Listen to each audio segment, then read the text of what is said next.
sweet people, sweet listening squirrels, waiting on the book to come up. I usually don't turn the thing on. I want to make sure it's on. Good gravy. Still have to do the happy mails. I forgot it. So maybe I'll do that after this, if I'm not too sleepy. Please, Lord, let me be sleepy.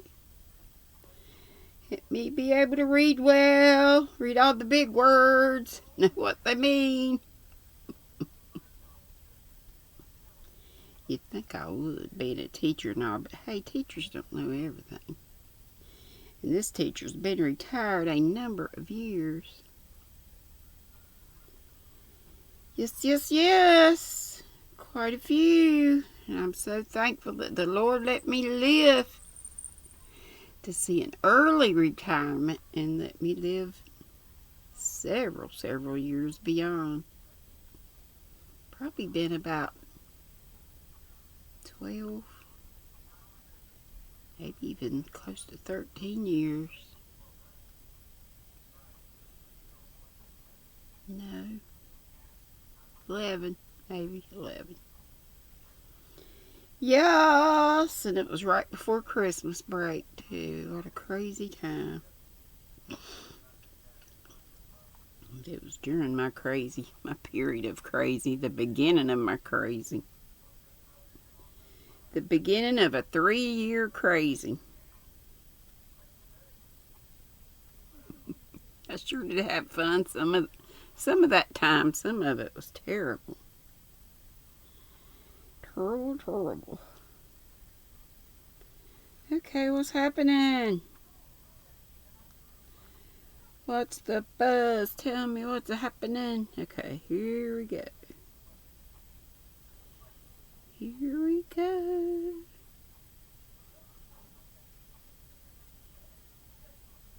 Ooh, I think maybe, I don't know if we read this or not before, but anyway, whether we have or not, we're doing it again this year.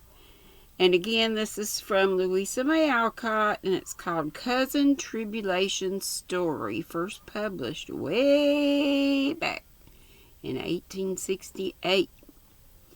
Dear Marys, Merrys, as a subject appropriate to the season, I want to tell you about a New Year's breakfast which I had when I was a little girl. What do you think it was? A slice of dry bread and an apple. And this is how it happened, and it is a true story, every word. As we came down to breakfast that morning with very shiny faces and spandy clean aprons, we found Father alone in the dining room. "Happy New Year, Papa! Where's Mother?" we cried. A little boy came begging and said they were starving at home, so your mother went to see, and there she is. As Papa spoke, in came Mama, looking very cold, rather sad, and very much excited. "Children, don't begin till you hear what I have to say," she cried, and we sat staring at her with the breakfast untouched before us. Not far away from here lies a poor woman with a little newborn baby. 6 children I remember reading this, are huddled in one bed to keep from freezing, for they have no fire. There's nothing to eat over there, and the oldest boy came here to tell me they were starving this bitter cold day. My little girls, will you give them your breakfast as a New Year's gift? We sat silent a minute and looked at the nice hot porridge, creamy milk, and good bread and butter. For we were brought up like English children and never drank tea or coffee or ate anything but porridge for our breakfast. I wish we'd eaten it up, thought I, for I was rather a selfish child and very hungry. "I'm so glad you came before we began," said Nan cheerfully. May I go and help carry it to the poor little children? Asked Beth, who had the tenderest heart that ever beat under a pinafore. I can carry the lassie pot, said little May proudly, giving the things she loved best. And I shall take all the porridge, I burst in, heartily ashamed of my first feeling. You shall put on your things and help me, and when we come back, we'll get something to eat, said Mother, beginning to pile the bread and butter into a big basket. We were soon ready, and the procession set out. First Papa with a basket of wood on one arm and coal on the other. Mama next with a bundle of warm things and a teapot. Nan and I carried a pail of hot porridge between us, and each a pitcher of milk. Beth brought some cold meat, May the lassie pot, and her old hood and boots. And Betsy, the girl, brought up the rear with a bag of potatoes and some meal. Fortunately, it was early, and we went along back streets, so few people saw us and no one laughed at the funny party. What a poor, miserable place it was, to be sure. Broken windows, no fire, ragged clothes, wailing baby, sick mother, and a pile of pale, hungry children cuddled under one quilt trying to keep warm. How the big eyes stared and the blue lips smiled as we came in. Amen Gott! It is the good angels that come to us, cried the poor woman with tears of joy. So, German. Funny angels in woolen hoods and red mittens, said I, and they all laughed. Then we fell to work, and in 15 minutes it really did seem as if fairies had been at work there. Papa made a splendid fire in the old fireplace and stopped up the broken window with his own hat and coat. Mama set the shivering children round the fire and wrapped the poor woman in warm things. Betsy and the rest of us spread the table and fed the starving little ones. Das ist gut! Oh, nice, der Angel Kinder, cried the poor things, as they ate and smiled and basked in the warm blaze.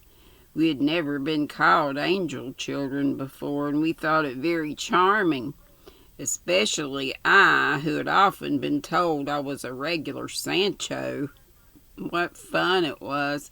Papa, with the towel for an apron, fed the smallest child. Mama dressed the poor little newborn baby as tenderly as if it had been her own. Betsy gave the mother gruel and tea and comforted her with assurance of better days for all. Nan, Lou, Beth, and May flew about among the 7 children, talking and laughing, and trying to understand their funny broken English. It was a very happy breakfast, though we didn't get any of it, and when we came away, leaving them all so comfortable and promising to bring clothes and food by and by, I think there was not in all the hungry little girls who gave away their breakfast. And promising to bring clothes and food by. I think there was not in all the hungry little girls who gave away their breakfast and contented themselves with a bit of bread and an apple of New Year's Day. And that's all. That's it. That's all. I have to remember that title, Cousin Tribulation Story. Okay, what the bells saw and said. I remember reading that. And it's good, but not up to reading that. And it's under 10 minutes. See what else I can find. Tilly's Christmas. I bet I read this.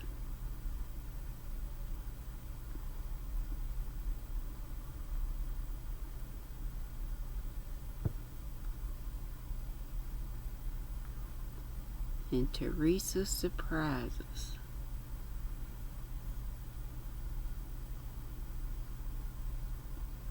I think I'll just stop there because I need to take a look. I don't want to just start in it. Because I do think I've read several of these. So we'll see what's next. And it may be something that is not from Louisa May Alcott. Because this book has a whole... It's an anthology. It has a whole bunch of authors and stories. Okay, Merry Christmas. Have a good night. Love y'all. See you tomorrow at 3. Hey, Ola Joe. Sis Ola Joe tomorrow at 2.